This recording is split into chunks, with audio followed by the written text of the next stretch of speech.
Greetings, ladies and gentlemen, and welcome to this latest narration of the web series, The Burning Ones. If you're new to the series, there is a playlist listed down below in the description, and as always, I hope that you enjoy.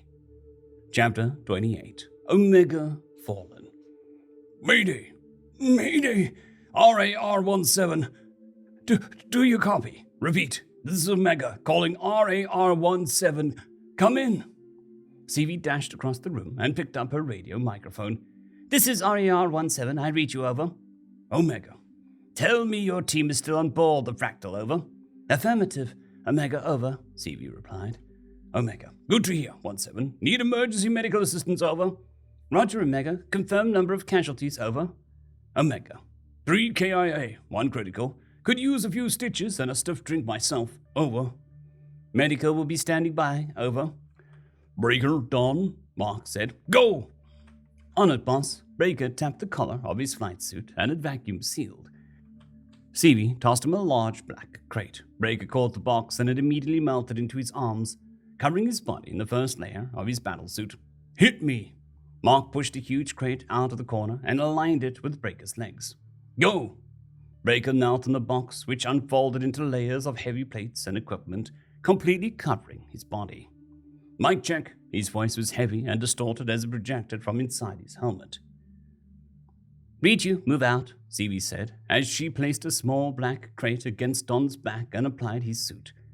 I opened my communications link and tapped Fultian's extension. Doctor, are you there? I am, Fultian said. Thanks for staying in bed. We've got wounded humans coming in. Gonna need your hands. How many? Fultian asked. 2, 1 critical condition, I replied. I'll be ready.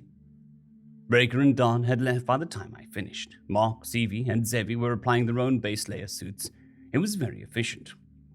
Let's go, CV shouted. She picked up a portable comm space station and ran out of the room. I dialed another extension. Bay 1, come in. This is Corporal Qzaf. How may I direct your... Hey, that's mine. This is Bay 1V speaking. The Katsunan purred. Sorry about him. There are human ship coming in. Clear spot and prepare for emergency procedures. Will do, VE said. In the background, I heard Qzaf shouting. You're supposed to say your name and Roger Wilco. It's important. I arrived at the launch bay just in time to see human assault craft fly through the shields, and much too great a velocity. Tyker dove in front of it, braced himself and caught the ship. It pushed him backwards, but slowed to a stop before it impacted the back wall of the bay. I shouldn't be surprised by Tyker anymore, but I was certain the mass of the ship was going to turn that wonderful walking boulder into gravel. The craft was heavily damaged. The hull was burnt and torn. Breaker and Don had rushed up to the doors as they opened. A huge man, larger than Breaker by a full head, stepped out. He was covered in blood and carried a small human in a battered, charred, golden battle armor. Breaker reached back and grabbed his backplate, which unfolded and turned into a large stretcher. Cooper? Mark ran up to the ship and said, What happened? We were outmanned and outgunned. Cooper laid the gold warrior down on the stretcher. I lost half my team. Lee and I barely made it out. CV applied a medical device to what was left of Lee's chest plate. How many? Mark asked, and Don and Breaker carried the wounded soldier past him and out of the bay. An adult Drac, a slew of teenage ones, and Sir. Cooper's eyes fell on me. His guardian flared, and they leapt into the air. Flames built around them, charged to fire a devastating salvo. Yay, Seraph! I thought I was done. As the old human adage goes, my goose was surely cooked. I closed my eyes as the flames grew around Cooper's hand and shot towards me. There was nothing I could do. I felt a wave of heat pass by on either side, but nothing on my skin. Everyone was shouting. I opened my eyes and saw that Tyker had placed his body in front of mine. He was roaring ferociously at my assailant amidst a torrent of flames. Coop, stand down, Mark howled. Stand down! It's dangerous. A Seraph killed my boys. Mark and Ghost placed themselves between Tyker and Cooper. She's with us. Stand down! Cooper, CV also joined my side. Stop! Cooper and his guardian slowly dropped to the deck, still wreathed in flames. Coop, Mark said slowly, tell us what happened. It's like nothing I've ever seen. Its wings, its eyes. Cooper's flames slowly died down. I stepped out from behind Tycho, and I put my hands out defensively in plain sight. That one, Cooper pointed at me. It's different. Where's its wings? I don't have wings, I said, in as calm a tone as I could manage. Cooper slowly walked towards me, squinting and scrutinizing. Mark and CV stepped in front and blocked his path. I just want to look, Cooper said. It's okay. I walked a few steps closer. There.